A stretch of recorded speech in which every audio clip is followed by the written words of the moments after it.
The overnight closure of Reagan National Airport created a ripple effect of flight delays and cancellations across the country, including here in our region. Yeah, this is a live look at the arrivals and departures board at the airport in Burlington. You see a little bit of red there.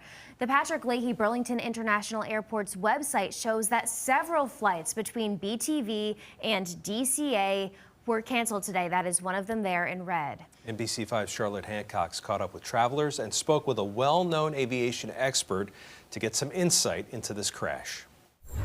Robert Hager covered aviation for NBC News for years before returning home to Vermont. When I began with NBC as an aviation specialist more than 45 years ago, there was a big crash once a year almost. He thinks the investigation into the crash in the Potomac is straightforward. I think this will be a fairly rapid investigation because it's not really too complex.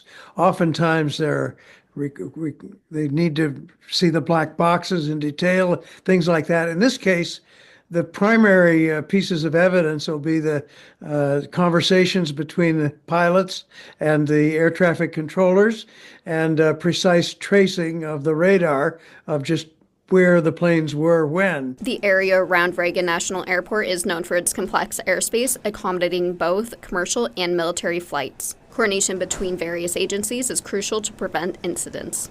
Hager says the NTSB will examine each aspect of the crash step by step. The NTSB has a complicated process where they come in and they have representatives from the airlines and representatives from the manufacturers of the planes and the equipment, and all kinds of people get in on it. They have separate committees and they each do an in-depth investigation. But the key subcommittee here would be the ones that have to talk about the air traffic controllers and their communications with the pilots. For much of the day Thursday, flights out of Burlington headed to D.C. needed to be rerouted to Dulles International Airport. One traveler visiting Vermont from the D.C. area says the situation is unsettling. It's terrible, sad news, and also nerve-wracking to me personally, getting on a plane to Washington just then. The NTSB says the preliminary report will be available in the coming weeks, but a full investigation may take several months. The primary pieces of evidence are not that difficult to get at, and I think this investigation will be fairly straightforward. Reporting from Burlington, Charlotte Hancock's NBC5 News.